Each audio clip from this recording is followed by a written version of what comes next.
de son poste de conseillère municipale. Voilà, les suivants de la liste seront contactés. Je ne peux pas vous donner un nom aujourd'hui, donc voilà, ce sera pour la rentrée. Je vous propose de désigner Claudine Caraco comme secrétaire de séance, à qui je cède la parole pour l'appel. Merci. Bonjour à tous. Donc, Monsieur Marc Mamet. Présent. Claudine Caraco présente. Martial Athanase. Présent. Emeline Turpani devrait pas tarder à arriver. Christophe Timonet. Présent. Béatrice Zéroug. Présent. Adèle Kader-Didouche. Présent. Roger Courtou. Présent. René Farnos. Michel Guillou. Présent. Maria dos Santos Ferreira. Présent. Jean-Pierre Boé donne procuration à Jolie-Claire Mihindou. Bruno Goujon donne procuration à Kader-Didouche. Christina Bersouché. Véronique Préau, Claude Albanque, Jolie-Claire Mihindou, Muriel Laurent, excusez-moi, Mina Ounis, Férouz Kéroumi, Samira Aubourich donne procuration à Claudine Caraco, Mireille Sanchez, Alain Schuller, Guillaume Dumoulin, Audrey Néry, Brice Lahoussine, Josette Rougemont et Vincent Ly. Merci. Merci Madame Caraco. Vous avez pu prendre connaissance du compte-rendu de gestion. Est-ce que vous avez des questions, des remarques? Pas de questions, pas de remarques. Je soumets ce... Bon, il n'y a rien. Vous avez pu prendre connaissance du procès-verbal du conseil municipal du 12 mai dernier. Est-ce que vous avez des questions? Je soumets ce procès-verbal au vote. Qui est contre? Qui s'abstient? Qui est pour? C'est adopté à l'unanimité. Je vous remercie. Donc, nous allons commencer à étudier les rapports de ce conseil. Le premier concerne la politique d'attribution des logements sociaux. Le logement est la priorité numéro 1 des Français. Et comme certaines communes n'ont pas assez de logements sociaux malgré la loi SRU qui les oblige, le délai pour obtenir un logement est en moyenne de 6 à 7 ans sur Faisin. Il n'y a plus de son là-dedans? Ah, si. Ah. En 2018, la ville de Faisin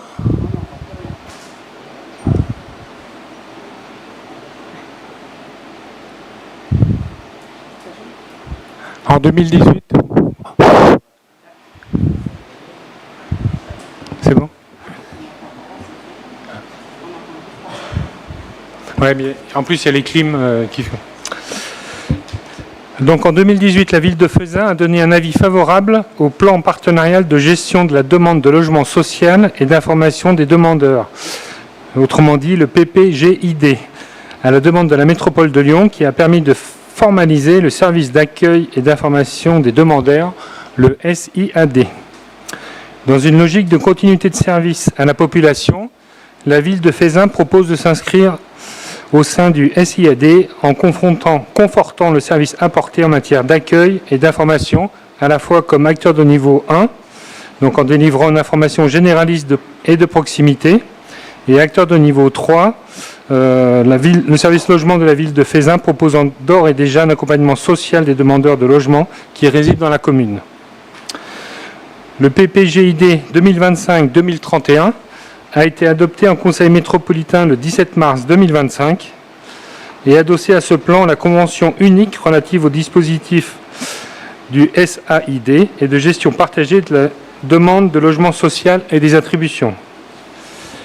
Il est demandé au conseil municipal d'émettre un avis favorable sur le renouvellement du plan partenarial de la gestion de la demande de logement social et d'information des demandeurs, de m'autoriser à signer le renouvellement de la convention d'application du SAID 2025-2031 afin de permettre à la ville de Faisin de conforter les services apportés en matière d'accueil et d'information comme acteur de niveau 1 et de niveau 3. Est-ce que vous avez des questions sur ce point? Pas de questions, je soumets cet avis au vote. Qui est contre? Qui s'abstient? Qui est pour? C'est adopté à l'unanimité, je vous remercie. Le rapport 2 concerne la décision modificative numéro 3. Donc vous avez pu prendre connaissance des mouvements, des transferts de charges et de produits, ainsi que l'inscription de dépenses et de recettes nouvelles. Notamment, j'ai ressorti quelques sommes. Donc, pour le fonctionnement, un complément du budget affranchissement pour 12 000 €. Le traitement des cartouches de protoxyde d'azote pour 8 000 €. Divers travaux du pôle cadre de vie. Des mises en sécurité des aires de jeu dans les écoles pour 6 500 €. Des travaux au COSEC pour 5 500 €. Augmentation des contrats de nettoyage avec les nouveaux lieux. Donc, il y a la halle sportive et puis aux 3 cerisiers, donc 9 200 et 5 200. En recette, on a reçu le versement d'une subvention pour le recensement de 17 665 €, des remboursements d'assurance suite aux intempéries, des redevances pour la boulangerie et le restaurant, et des compléments versés de la CAF. Pour les investissements, il y a le remplacement d'une porte au centre social suite à un incendie du mois de juin, 5 300 €. Enlèvement du patelage bois sur le carré brûlé, donc pour 4 400 €. On va installer une clôture derrière la salle des fêtes pour 5 700 €. Il y a un avenant du parking pour 46 215 €. En contrepartie, on a touché une subvention sur le projet de territoire de la métropole de 188 200 €. Nous allons déplacer la laverie et l'installer à l'école de la Tour, donc des travaux pour 15 000 €. Des achats de mobilier pour l'école 6 et pour la crèche suite au regroupement pour 15 000 €. Et des travaux pour la création d'une nouvelle salle de réunion au centre des 3 cerisiers, donc pour 10 200 €. Il est demandé au conseil municipal d'autoriser la décision modificative numéro 3. Est-ce que vous avez des questions ou des remarques? Pas de questions. Je soumets ce rapport au vote. Qui est pour? C'est adopté à l'unanimité. Je vous remercie.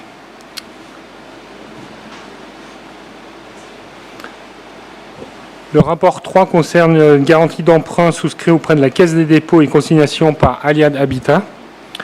Donc Aliad Habitat a réhabilité 30 logements situés aux 4 et 5 rue d'Alsace à Fézin. Pour financer cette opération, elle souhaite aujourd'hui contracter un prêt auprès de la Caisse des dépôts et consignations pour un montant total de 1 133 534 € et sollicite la commune pour une garantie à hauteur de 15%, soit 170 030 €,10. Donc le prêt, la garantie est à 85% par la métropole et 15% pour la ville de Fézin. Il est proposé au conseil municipal d'accorder sa garantie à hauteur de 15% pour le remboursement d'un prêt d'un montant total de 1 133 534 €, souscrit par l'emprunteur auprès de la Caisse des dépôts et consignations, et de s'engager pendant toute la durée du prêt à libérer en cas de besoin des ressources suffisantes pour couvrir les charges du prêt. Est-ce que vous avez des questions, des remarques? Oui, monsieur Dumoulin. Alors, c'est pas forcément sur cette garantie-là, mais du coup, ça nous fait penser. Est-ce qu'on a des nouvelles de la garantie sur l'hôpital? Vous savez ce qui avait été. Est-ce que ça a avancé ou ça traîne toujours en justice et ça traîne en longueur? Non, on n'a toujours pas versé la demande. Voilà, pour l'instant, c'est toujours. La somme a été provisionnée, mais on l'a pas versée. Prochaine étape, c'est. Vous attendez juste qu'ils ne vous relancent pas ou il y a des étapes juridiques plus concrètes? Oui, ils sont en lien aussi avec, comme il y avait la métropole aussi qui était, c'est aussi en lien avec eux. Et pour l'instant, voilà, on n'a pas reçu de demande de versement.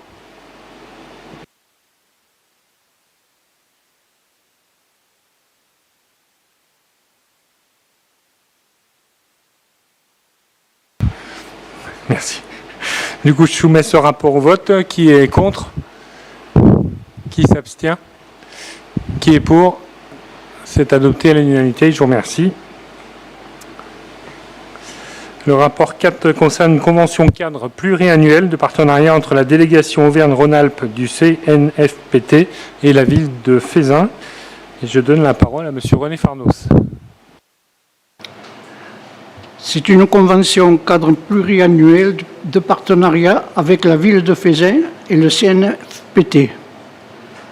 La loi du 19 février 2007 impose aux collectivités de définir un plan de formation. La formation professionnelle représente l'un des principaux leviers de gestion des compétences des agents de la fonction publique territoriale. L'organisme référent des collectivités pour la formation est le CNFPT, Centre national de la fonction publique territoriale.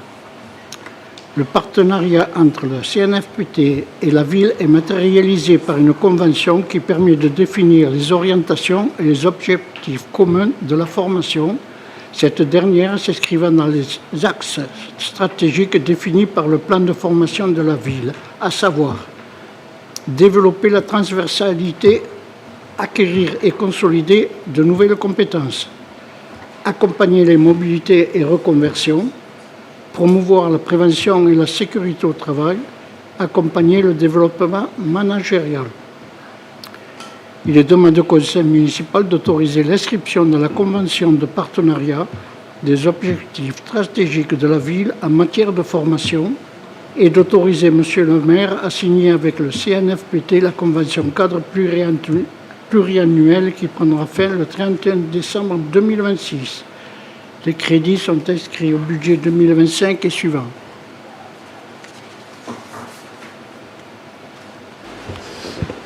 Merci, M. Farnos. Est-ce que vous avez des questions, des remarques?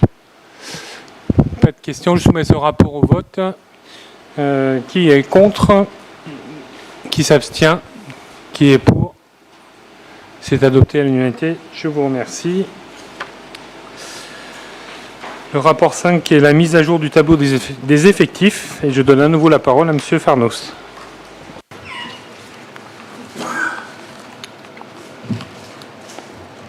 Oui, c'est une réorganisation des postes d'entretien de l'espace petite enfance. À la suite d'un départ de retraite à l'espace petite enfance, il est proposé de réorganiser les missions d'entretien et d'animation au sein de la structure afin de l'adapter aux besoins nouveaux. Ainsi, un poste d'agent d'entretien est remplacé par un poste d'animatrice de crèche à temps non complet. 2 postes d'agent d'entretien à temps non complet sont remplacés par un poste d'agent d'entretien à temps complet. Vous avez le tableau ci-dessous. La suite, il s'agit d'une augmentation de temps de travail de l'infirmière. Afin de stabiliser les cadres sur la structure petite enfance et de rendre le poste plus attractif, le poste d'infirmière passe d'un temps non complet, 28-35e, à un temps complet, 35-35e. Cette augmentation de temps de travail permettra d'augmenter le temps de présence du personnel diplômé auprès des enfants. Le tableau des effectifs est donc modifié comme suit à partir du 1er septembre. Vous avez le tableau. Il est demandé au conseil municipal d'autoriser la modification du tableau des effectifs. Les crédits sont inscrits au budget 2025. Merci. Est-ce que vous avez des questions? Pas de questions. Je soumets ce rapport au vote. Qui est contre? Qui s'abstient? Qui est pour? C'est adopté à l'unanimité. Je vous remercie. Le rapport 6 concerne la création d'un poste supplémentaire en contrat d'apprentissage pour l'année 2025-2026. Nous accordons beaucoup d'importance à la création de postes en contrat d'apprentissage. Ce dispositif présente un intérêt tant pour les personnes accueillies que pour les services accueillants, compte tenu des diplômes préparés par les postulants, des qualifications requises par lui. Le conseil municipal a délibéré le 3 février 2025 afin d'ouvrir 12 postes sur ce type de contrat pour l'année 2025-2026. Pour la rentrée 2025-2026, suite à la réception de candidatures et en prévision d'un départ en retraite sur les services techniques de la ville, je souhaite créer un poste supplémentaire en contrat d'apprentissage pour un CAP plomberie chauffagiste. Il est donc demandé au conseil municipal d'autoriser la conclusion dès la rentrée scolaire 2025-2026 d'un contrat d'apprentissage supplémentaire, de m'autoriser à signer tout document relatif à ce dispositif, notamment le contrat d'apprentissage et convention conclue avec le centre de formation d'apprentis, de m'autoriser à solliciter les éventuelles aides financières qui seraient susceptibles d'être versées dans le cadre de ce contrat d'apprentissage. Les crédits sont inscrits au budget 2025 et suivant. Est-ce que vous avez des questions? Pas de questions, je soumets au vote. Qui est contre? Qui s'abstient? Qui est pour? C'est adopté à l'unanimité, je vous remercie. Le rapport 7 concerne la délégation de gestion 2026-2030 des espaces naturels sensibles des Grandes Terres et je donne la parole à M. Christophe Timonet. Je rappelle au conseil municipal que notre commune, la commune de Corba, la commune de Vénissieux et la métropole de Lyon mettent en œuvre depuis 2015 une politique de gestion et de valorisation d'un espace naturel et agricole remarquable qui n'est d'autre que le plateau des Grandes Terres. Ce site est inscrit dans le réseau des espaces naturels sensibles, appelé ENS, un dispositif issu du transfert du 1er janvier 2015 de la politique départementale à la métropole de Lyon. Les objectifs conduits sont la préservation de la qualité des sites, des paysages, des milieux naturels et des habitats naturels et leur ouverture au public. Le cadre d'intervention pour la préservation, la gestion et la valorisation du site du plateau des Grandes Terres a été redéfini en 2016. En effet, en plus des compétences issues de la métropole de Lyon et du département du Rhône, la loi du 27 janvier 2014 de modernisation de l'action publique territoriale et d'affirmation des métropoles a confié à la métropole une compétence en matière d'action de valorisation du patrimoine naturel et paysager. Cette nouvelle compétence a modifié les relations établies entre la commune porteuse de ENS, entre les communes porteuses de ENS et la métropole. La période 2021-2025 a montré le bon fonctionnement de l'ENS des Grandes Terres dans le cadre des précédentes conventions de délégation de gestion. Dans le cadre des ENS, un volet d'éducation à l'environnement prévoit des animations pédagogiques menées par des associations spécialisées auprès notamment des publics scolaires des 3 communes et du grand public. Les associations partenaires sont sélectionnées grâce à un appel à projet. Cette procédure permet de constituer un catalogue d'animations diversifiées et en lien direct avec le territoire des Grandes Terres. À titre d'information, le budget 2025 concentré à l'éducation, à l'environnement est de 27 000 €. Il est ainsi proposé la signature d'une convention de partenariat avec les associations retenues par le comité de pilotage de l'ENS, entre la ville de Fézin, commune pilote du projet, et les associations pour les années scolaires 2025-2026, 26-27, 27-28, 28-29 et 29-30. Les associations sélectionnées lors du dernier appel à projet du printemps 2025 sont les suivantes. Clé du Monde, qui est notamment plus spécialisée sur les animations scolaires. Naturama, qui est une expertise agricole. Des espèces par million, qui sont spécialisées sur les insectes. Bureau Montagne, qui est spécialisé sur les animations type randonnée. Béwal Nature, sont spécialisés sur les mammifères. La LPO, c'est les oiseaux. France Nature Environnement, c'est sur les mammifères. Anthropologia, c'est les insectes. Charézieux Nature, c'est sur la flore. MNLLE 69, c'est sur les animations scolaires aussi, faune et flore. Et Graines de biodiversité sont sur les plantes sauvages. Je propose le renouvellement de la signature d'une convention de délégation de gestion en application de l'article L. 3633-4 du Code général des collectivités territoriales entre les communes de la métropole pour les années 2025-2030.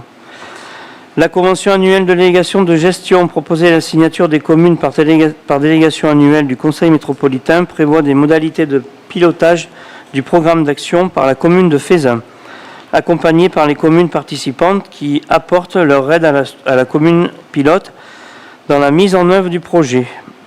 La convention annuelle prévoit également de rembourser des frais engagés par la commune de Fézin, par la métropole de Lyon. Je propose au conseil municipal d'approuver la participation de la commune de Fézin au pilotage du programme d'action de l'ENS des Grandes Terres et d'autoriser Monsieur le maire à signer la convention annuelle de délégation de gestion qui s'y rattache pour les années 2025-2030 et les conventions pluriannuelles 2025-2030 de partenariat avec les associations sélectionnées. Les crédits sont inscrits au budget 2025 et suivant. Merci, Monsieur Thimonet. Est-ce que vous avez des questions? Pas de questions. Je soumets ce rapport au vote. Qui est pour? C'est adopté à l'unanimité. Je vous remercie. Le rapport 8 concerne le déclassement du domaine public d'une portion de la parcelle BK 361 en vue d'un échange foncier. Et je donne la parole à M. Martial Athanase. Dans le cadre de la construction de la résidence senior sociale rue des Rases à Feyzin, l'opérateur immobilier Amétis, mandaté par l'organisme d'habitation à loyer modéré Lyon Métropole Habitat, a sollicité la ville de Feyzin pour envisager un échange foncier. Le découpage parcellaire complexe de ce secteur, situé à proximité immédiate de groupe scolaire Georges Brassens, a conduit les parties à engager une réflexion conjointe. Cet échange a pour objectif de permettre à la ville d'agrandir la cour d'école, située à l'arrière de la parcelle concernée, et de renforcer la qualité des espaces scolaires. En contrepartie, une portion de la parcelle actuellement rattachée à l'école, utilisée auparavant comme potager pédagogique et aujourd'hui non utilisée, sera transférée à Amétis afin d'y aménager une terrasse au bénéfice des résidents seniors de la future résidence sociale. Cet échange présente un intérêt réciproque. La société Amétis cède une emprise en pleine terre dont l'usage est limité pour son projet et récupère une parcelle plus adaptée aux besoins du projet de construction. La ville récupère un espace de pleine terre pour agrandir la cour de l'école sans coût d'acquisition, le potager pédagogique n'étant plus utilisé par l'école. L'échange envisagé, représenté dans le plan annexé à la présente délibération, et se décompose comme suit. La commune de Feyzin a récupéré une portion de la parcelle cadastrée B4 37, d'une superficie d'environ 75 mètres carrés, destinée à l'extension de la cour de l'école Georges Brassens. La commune de Feyzin cédera en retour à Amétis une portion de la parcelle BK 361 d'une superficie d'environ 80 mètres carrés.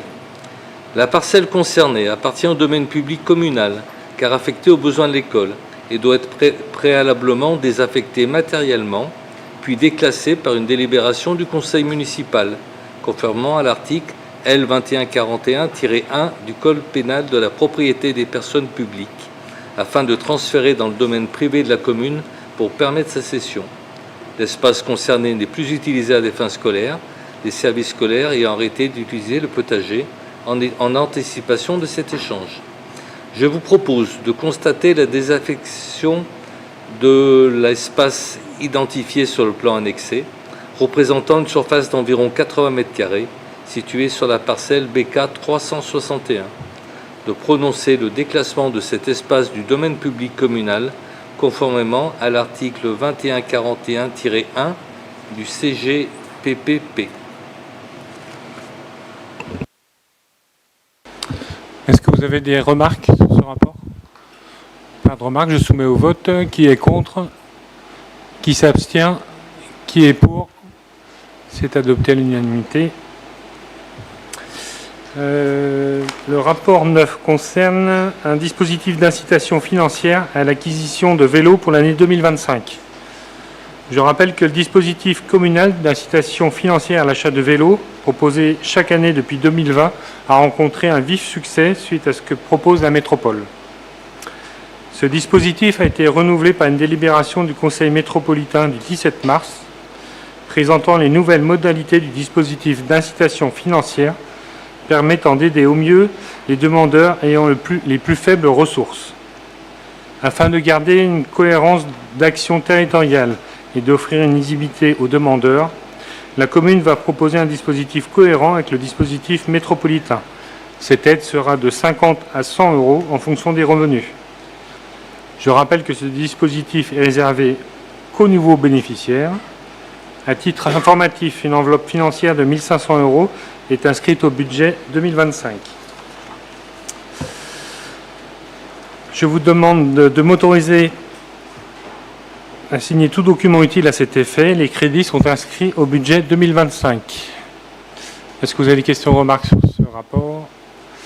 Pas de questions, je soumets au vote. Qui est contre? Qui s'abstient? Qui est pour?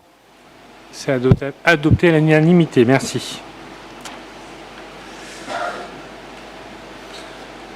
Le prochain rapport concerne un avis du conseil municipal sur le plan de mobilité sur les territoires lyonnais. Cette délibération met en lumière la politique de mobilité développée par Citral Mobilité, qui nous conduit aujourd'hui à émettre un avis sur la planification des mobilités à l'horizon 2040. Une politique tournée vers un développement des transports en commun, comme en témoignent les transports lourds qui verront prochainement le jour à Lyon dans les premières et secondes couronnes.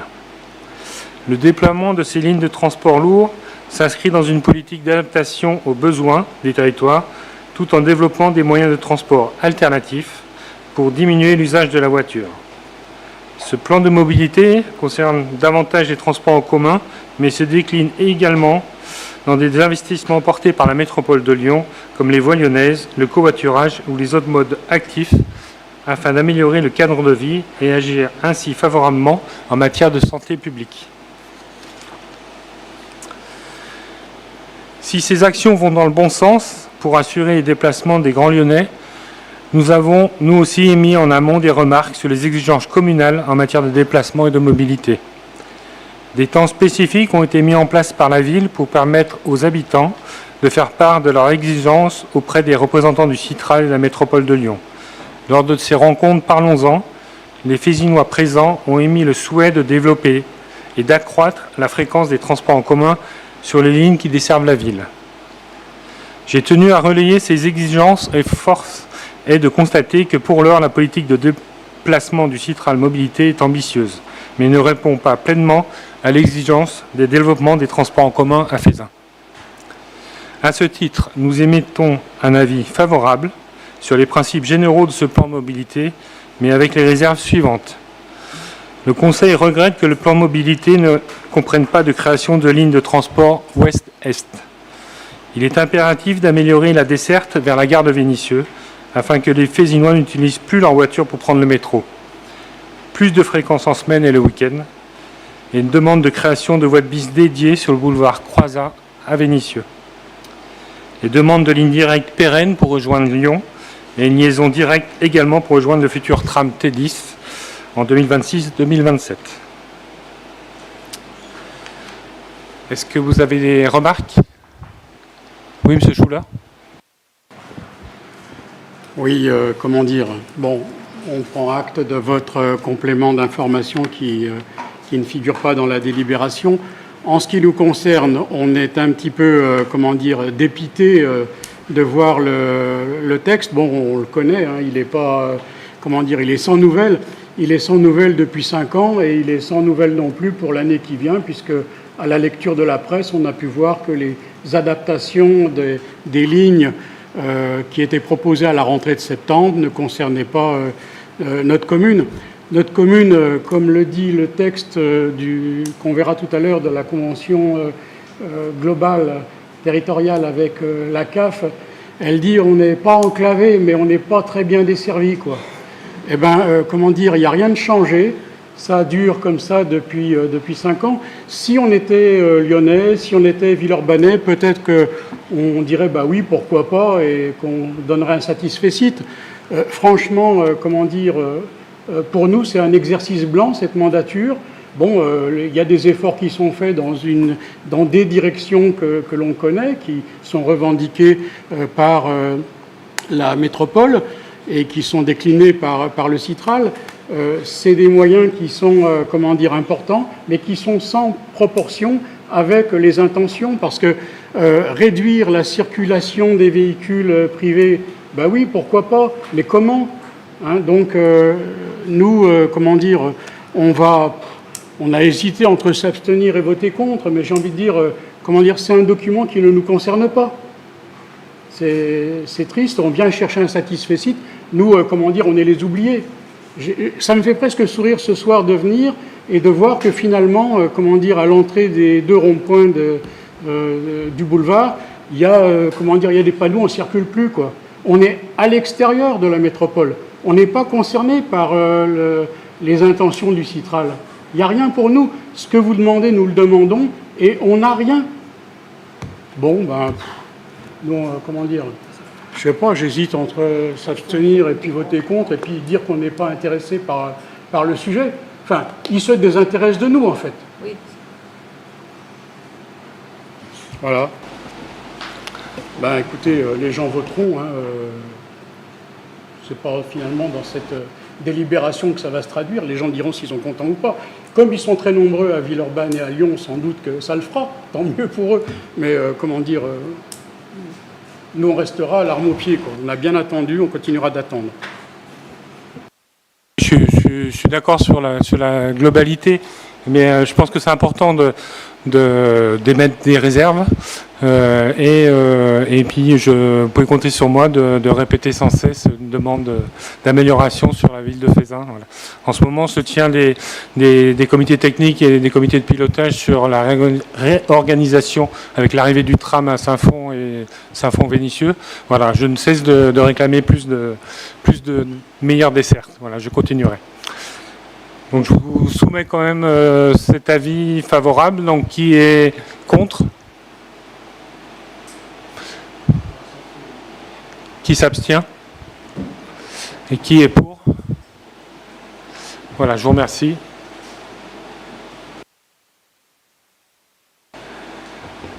Le rapport suivant concerne la création de postes d'animateurs vacataires du patrimoine historique pour le fort de Fézin. Et je donne la parole à M. Claude Albanc. Vous êtes pas sans savoir que le fort de Fézin représente un pôle intéressant pour la totalité de la population de la ville, qui le visite et le revisite et demande à avoir des explications sur son histoire. Donc depuis quelques années, on a fait pas mal de visites historiques. Alors je vous passe le rappel sur les motifs d'une collectivité territoriale quand on recrute un vacataire. Depuis quelques années, pas mal de visites historiques sont organisées au fort, et notamment le dernier dimanche du mois, et lors des journées du patrimoine. Du fait de ce succès, fin 2023, on avait déjà recruté un poste de chargé d'accueil des publics à temps complet, et il s'avère que cette mission s'est bien déroulée, puisqu'on va ouvrir prochainement le centre patrimonial grâce à ça.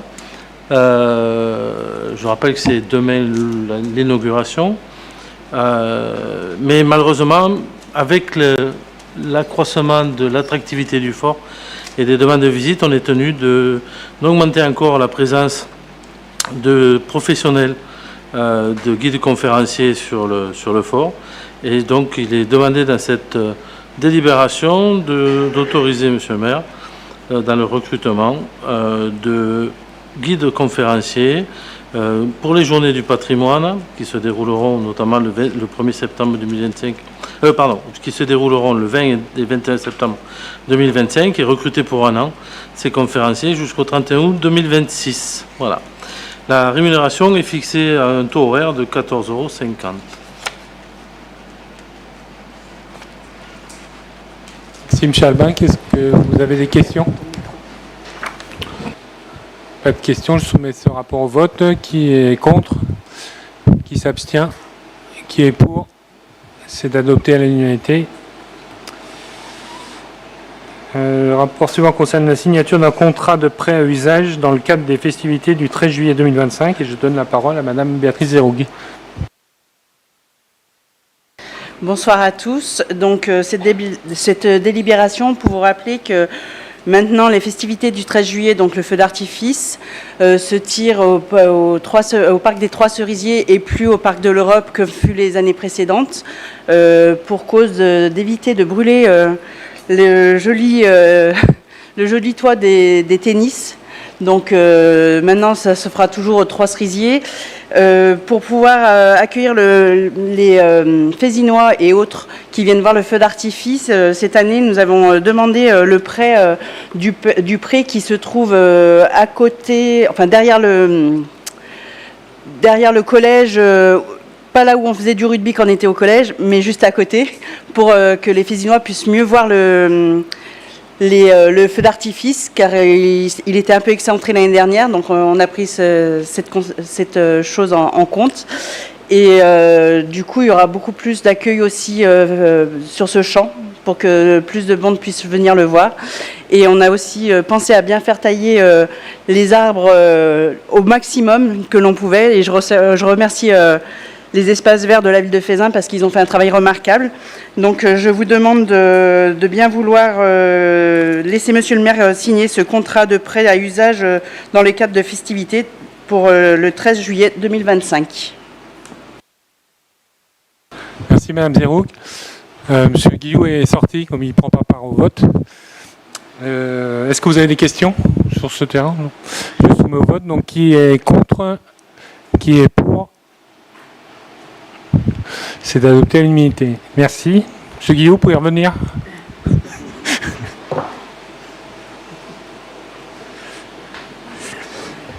Le prochain rapport concerne la création d'un emploi non permanent d'adjoint du patrimoine à la médiathèque de Fézin. Et je donne la parole à Madame Préau. Alors je rappelle que conformément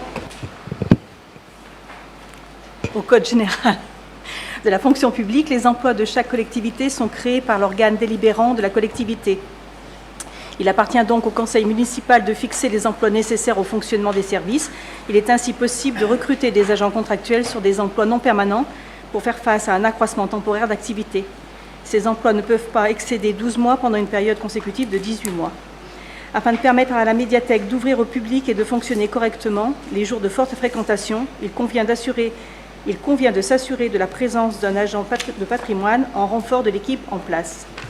Il convient en conséquence de créer un emploi non permanent pour une durée hebdomadaire de 24h50 du 6 juillet 2025 au 5 juillet 2026. Le passage en poste permanent sera étudié au moment de la mise à jour de l'organigramme prospectif pour l'année 2026 lors d'un prochain conseil municipal.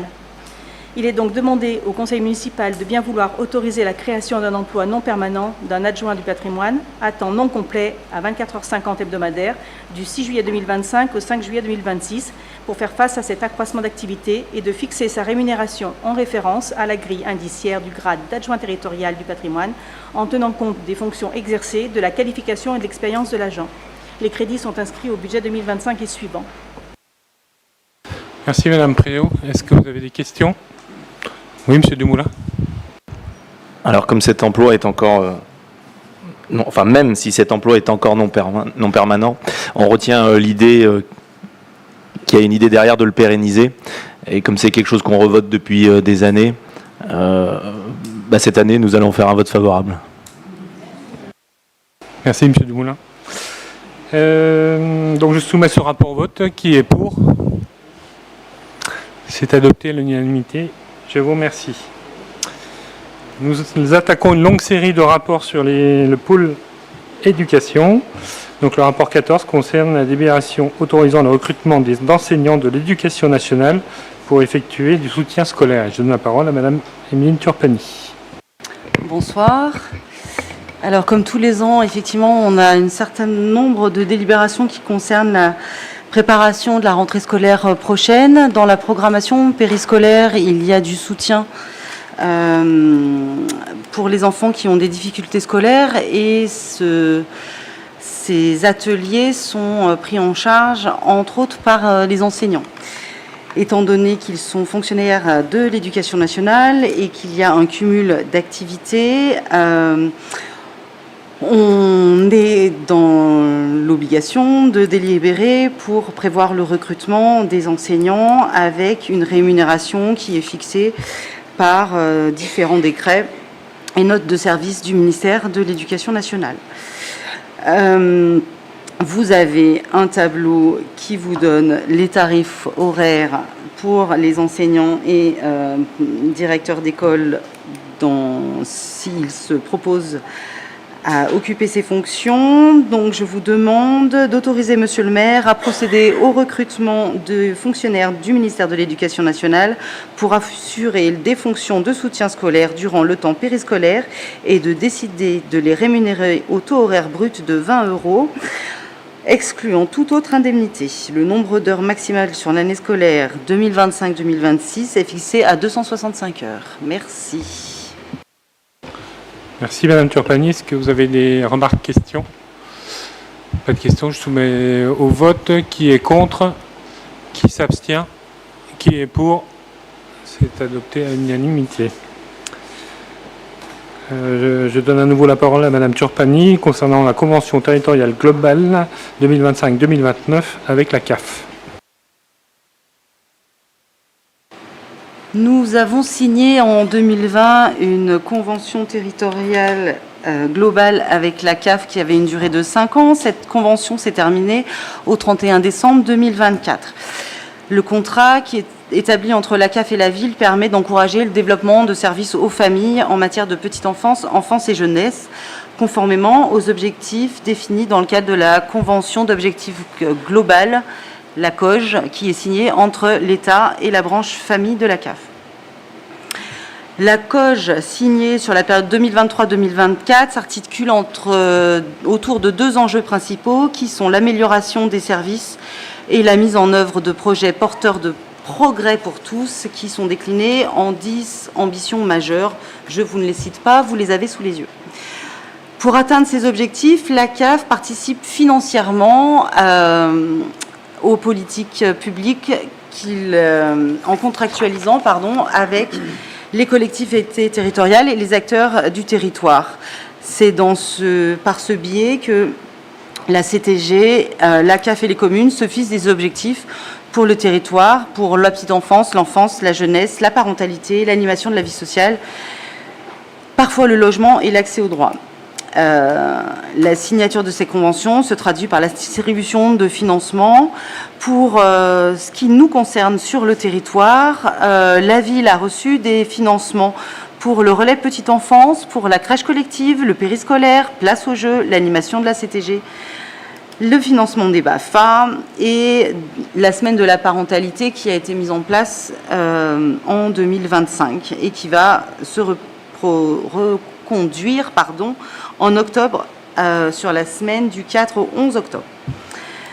Le territoire a reçu des financements, le corner pour la prestation de services jeunesse, le centre social pour le CLAS, un dispositif d'aide à l'accompagnement scolaire, pour des fonds parentalité, le centre de loisirs du mercredi et des vacances scolaires, la crèche des Ébulons et d'autres financements liés à leur cœur d'activité.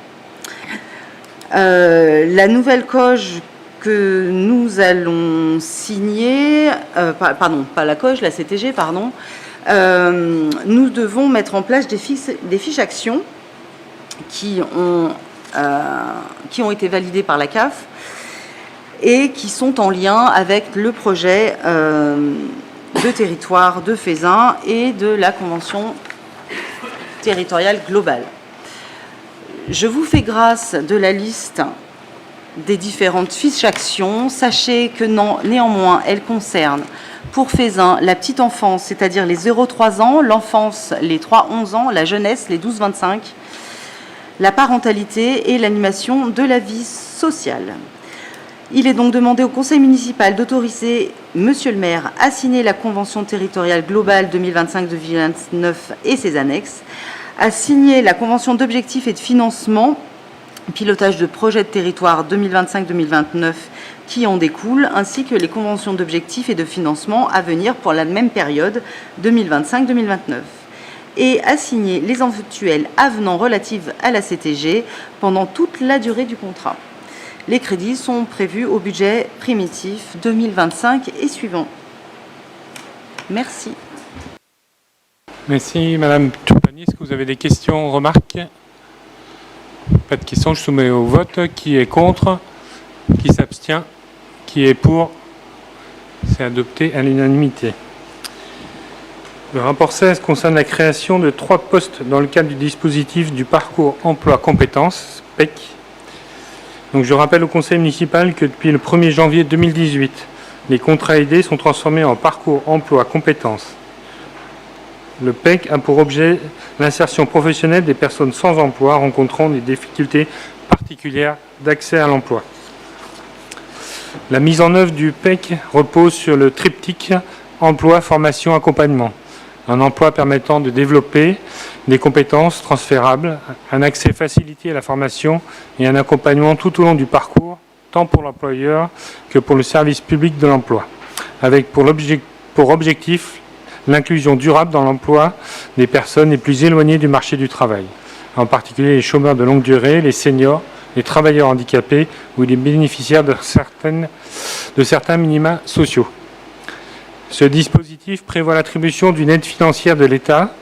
Le montant de cette aide a été modifié le 27 mars 2025. Donc, c'est 35% du SMIC horaire pour les personnes sans emploi rencontrant des difficultés sociales et professionnelles particulières d'accès à l'emploi et de 60% du SMIC pour les personnes bénéficiaires du RSA, socle sous réserve de la participation financière de la métropole de Lyon.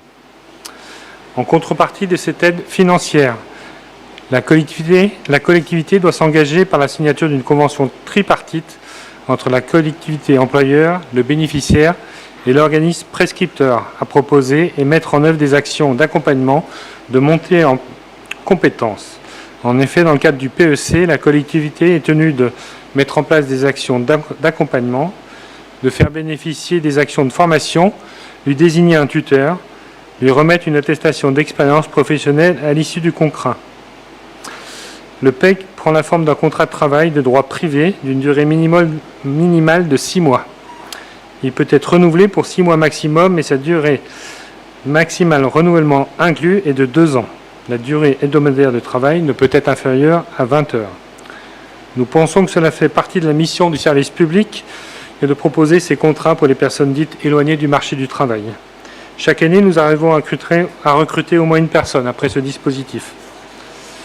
Il est proposé au conseil municipal de créer dans le cadre du PEC 3 postes d'agents techniques dans les écoles sur des missions de restauration, d'entretien au sein du pôle enfance du 1er septembre 2025 au 3 juillet 2026. De m'autoriser à mettre en œuvre l'ensemble des démarches nécessaires à ces recrutements, notamment la signature de la convention tripartite avec le bénéficiaire et Pôle emploi, enfin France Travail. Les crédits sont inscrits au budget 2025 et suivant. Est-ce que vous avez des questions, remarques? Oui, monsieur Dumoulin. Vous avez dit qu'il y a une personne qui a été on en recrute une chaque année, j'ai pas compris. On en recrute au moins une chaque année, oui. Est-ce qu'on a des statistiques un peu sur ceux qu'on ne recrute pas?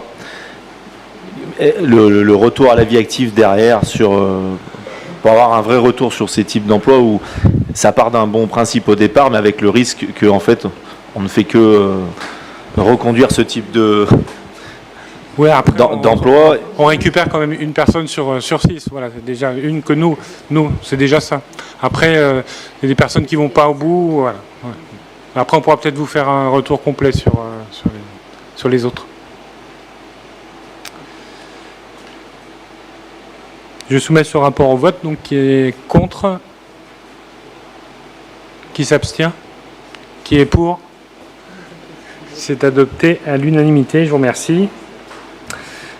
Et je donne à nouveau la parole à Madame Turpany pour la création des emplois non permanents du pôle éducation pour l'année scolaire 2025-2026. Donc toujours dans le cadre de la préparation de l'année scolaire qui arrive, sachant que celle-ci n'est encore pas terminée, comme tous les ans, un certain nombre d'emplois non permanents sont créés sur les différents services du pôle enfance. Ce sont des emplois de renfort ou de remplacement de personnel en cas d'arrêt, de vacances, de maladie, etc. Ou de gens qu'on n'arrive pas à recruter. Donc nous avons 1, 2, 3, 4 postes et demi sur la petite enfance. Pour ce qui concerne l'unité scolaire, vous avez des postes de renfort en petite section quand vous avez plus de 27 enfants par classe. Forcément, ces postes ne sont pas permanents puisque ça va dépendre du nombre d'enfants dans les classes et que d'une année sur l'autre, ça varie. Pour info, cette année, on ferme une classe de maternelle. Je suis en train de réfléchir. Une classe de maternelle à Grande-Terre. Nous avons des postes en renfort ménage dans différentes écoles, ainsi qu'au centre de loisirs qui se tient maintenant dans l'école du Bois du Fort, des agents de cantine, les adjoints au directeur d'accueil périscolaire et bien entendu l'ensemble des animateurs des temps périscolaires pour les activités, enfin pas pour les activités, pour la prise en charge des enfants. Pour votre information, on a cette année la chance d'avoir un certain nombre d'animateurs qui restent en place. Certaines écoles gardent tous leurs animateurs, donc on va toucher du bois pour que ça reste comme ça jusqu'à la fin de l'été et qu'on redémarre l'année scolaire. Mais normalement, ça sera un peu moins tendu que l'année précédente, ce qui est plutôt une bonne chose. Donc voilà, il est donc demandé au conseil municipal de bien vouloir autoriser la création des emplois non permanents ci-dessus pour l'année scolaire 25-26. Les crédits sont inscrits au budget 2025 et suivant. Merci beaucoup.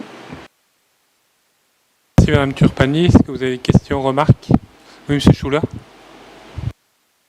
Oui, comme d'habitude.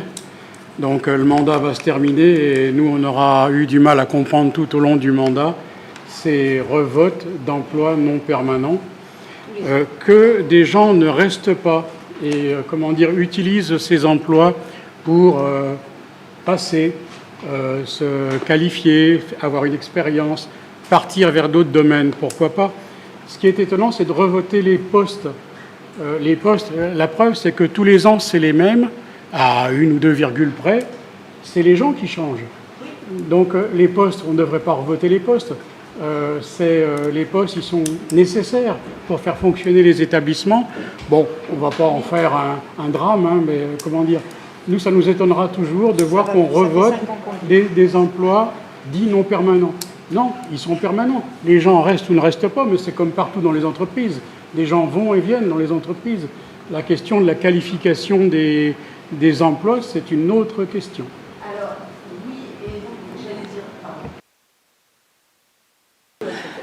Alors, j'allais presque faire une réponse de Gascon en disant oui et non.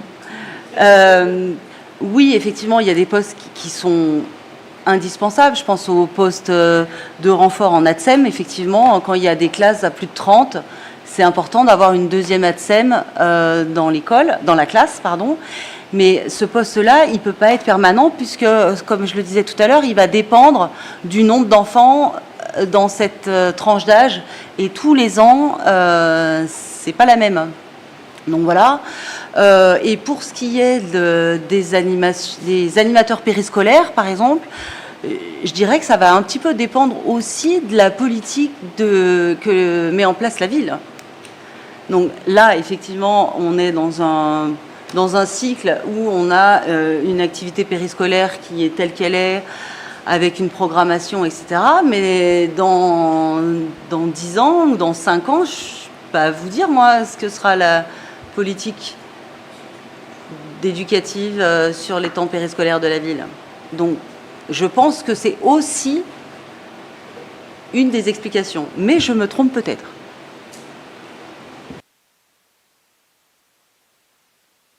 Merci pour la réponse. Est-ce que vous avez d'autres questions ou je soumets ce rapport au vote? Qui est contre? Qui s'abstient? Qui est pour? C'est adopté à l'unanimité. Je vous remercie. Le prochain rapport, c'est encore Madame Turpani, concernant la convention de participation aux frais de scolarisation Ulysse. Je suis désolée, j'en ai beaucoup ce soir. Donc pareil, une délibération qui revient tous les ans. Les enfants qui sont en situation de handicap doivent, dans la mesure du possible, être inscrits en classe dite ordinaire. Si ce n'est pas le cas, ils sont orientés via la MDPH vers une scolarisation avec un projet personnalisé et orienté vers des classes Ulysse, unités localisées pour l'inclusion scolaire. Le Code de l'éducation nationale indique qu'une commune est tenue de participer financièrement à la scolarisation d'un enfant résidant dans son territoire, mais qui n'a pas la capacité d'être scolarisé sur sa commune. La capacité, c'est une question de place, mais aussi une question de qualité d'accueil. Sur Fézin, nous avons une classe Ulysse cette année, mais qui ne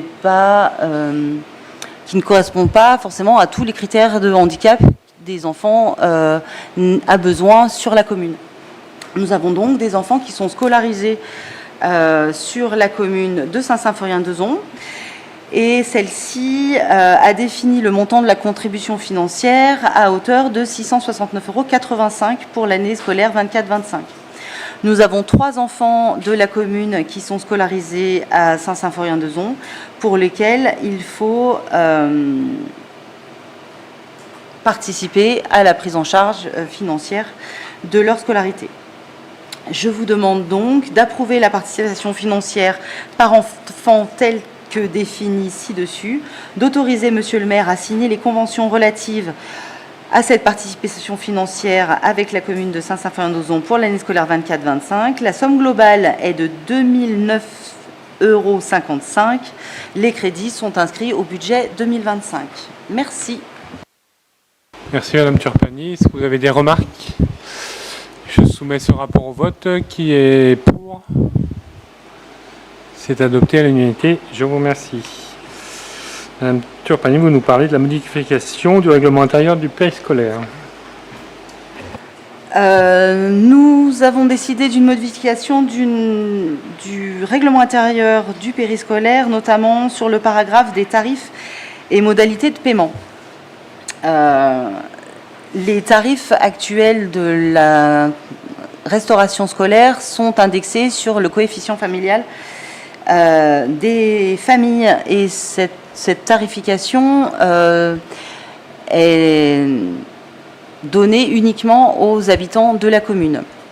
Les extérieurs ont un tarif spécifique. Nous soumettons l'idée que les enfants qui sont scolarisés dans le dispositif Ulysse de l'école de la Tour bénéficient du tarif indexé sur le coefficient familial. Ces enfants les parents n'ont pas le choix du lieu de scolarisation de leur enfant, puisqu'ils sont orientés via la MDPH sur la classe Ulysse de la commune. Donc, on vous propose de le mettre à un tarif identique pour les Fézinois. La deuxième modification concerne les familles qui sont affiliées à la MSA. La majorité des familles sont affiliées à la CAF, et les personnes du pôle éducation ont la possibilité, via leur numéro d'allocataire, d'avoir accès directement au coefficient familial des familles. Ce n'est pas le cas pour les personnes qui sont affiliées à la MSA, puisqu'il n'y a pas de lien. C'est toujours très compliqué, la MSA. Du coup, il va être demandé à ces familles-là de nous apporter un justificatif au mois d'août et au mois de février, puisqu'au mois de janvier, tous les dossiers sont remis à jour en termes de COEF, pour qu'on puisse mettre à jour leurs tarifs et être vraiment dans les clous de leur rémunération. Je vous demande donc d'adopter le nouveau règlement intérieur du périscolaire 2025. Merci. Merci Madame Turpany. Est-ce que vous avez des questions? Je soumets ce rapport au vote. Qui est contre? Qui s'abstient? Qui est pour? C'est adopté à l'unanimité. Je vous remercie. Le rapport 20 concerne la programmation périscolaire 2024-2025, signature d'une convention d'objectifs avec l'association Esprit d'équipe. Je donne pour la dernière fois la parole à Madame Turpany. Normalement, c'est la dernière fois. Dans le cadre de la programmation périscolaire, le pôle éducation a lancé un appel à projet afin de recueillir des propositions d'intervenants et la réalisation d'ateliers dans le cadre de l'organisation des activités périscolaires. Des associations locales et régionales ont proposé dans ce cas, des projets d'animation qui ont été retenus compte tenu de leur intérêt et de leur pertinence au vu du projet éducatif porté par la municipalité et qui ont été approuvés lors d'une délibération en septembre 2024. Suite à un changement de situation d'un intervenant, il a été proposé de remplacer la prestation par celle proposée par l'association Esprit d'équipe. Il est donc proposé au conseil municipal de verser une subvention à cette association pour un montant de 640 € sur la période 3. Il est demandé au conseil municipal de valider l'ajout de cette association à la programmation périscolaire, d'autoriser monsieur le maire à signer la convention d'objectifs avec l'association retenue et d'autoriser l'attribution du 3e versement en juillet 2025 à cette association qui ne fait rien dans la période 5 de la programmation périscolaire. Les crédits sont inscrits au budget 2025. Merci. Merci Madame Turpani. Est-ce que vous avez des questions ou remarques? Pas de questions. Je soumets au vote. Qui est contre? Qui s'abstient? Qui est pour? C'est adopté à l'unanimité. Le prochain rapport concerne la signature d'une convention avec l'association Estime pour la mise en place de l'action professionnaliser et qualifier les demandeurs d'emploi. Et je donne la parole à Monsieur Courtou.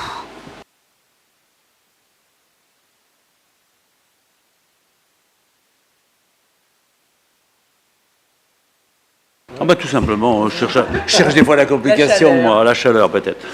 Donc bonsoir. Dans le cadre de la mise en place de sa politique de lutte contre les exclusions et pour l'insertion socio-professionnelle, la ville de Feyzin a sollicité l'association Estime pour la mise en place de l'action. Professionnaliser et qualifier les demandeurs d'emploi. L'association met en œuvre son savoir-faire pour l'accompagnement des personnes en difficulté afin de leur faciliter un accès à l'emploi durable via des missions de travail accompagnées, d'évaluation sur site, d'encadrement technique et de propositions de formation. Le montant global de la subvention proposée est de 3 500 €. Il est donc proposé au conseil municipal de bien vouloir autoriser monsieur le maire à signer la convention avec l'association Estime, autoriser le versement à l'association Estime d'une subvention de 3 500 € au titre de l'année 2025. Les crédits sont bien sûr inscrits au budget 2025. Merci. Donc là. Merci, Monsieur Courtois. Est-ce que vous avez des questions ou remarques? Donc je soumets ce rapport au vote. Monsieur Didouche ne prend pas part au vote. Donc qui est contre? Qui s'abstient? Qui est pour? C'est adopté à l'unanimité. Je vous remercie. Dernier rapport concerne la vente de matériel gymnique à l'association Agir. Donc je rappelle au conseil municipal qu'après la fermeture de la salle Ramillier suite à un incendie en juin 2022, l'association Gymcel n'a plus pu s'entraîner dans des bonnes conditions sur Feyzin. Gymcel a fusionné avec une autre association, l'association Corba-Mions Gym, pour devenir Agir, association gymnique intercommunale Rhône Sud. Le matériel gymnique de la salle Ramillier est spécifique. Il n'a plus l'utilité pour la ville et du fait de son non-utilisation, il se dégrade rapidement. L'association a souhaité en racheter une partie et la ville a reçu une proposition de rachat de la part de Agir d'un montant de 1 500 €. La ville souhaite soutenir le redémarrage du club en vendant le matériel ci-dessous à l'association Agir pour la somme de 1 500 €. Je suis également très heureux que le club Agir puisse proposer des cours de baby gym sur Feyzin dès le mois de septembre.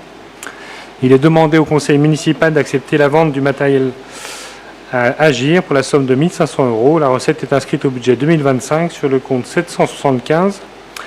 Ce matériel totalement amorti ne figure plus à l'inventaire de la collectivité.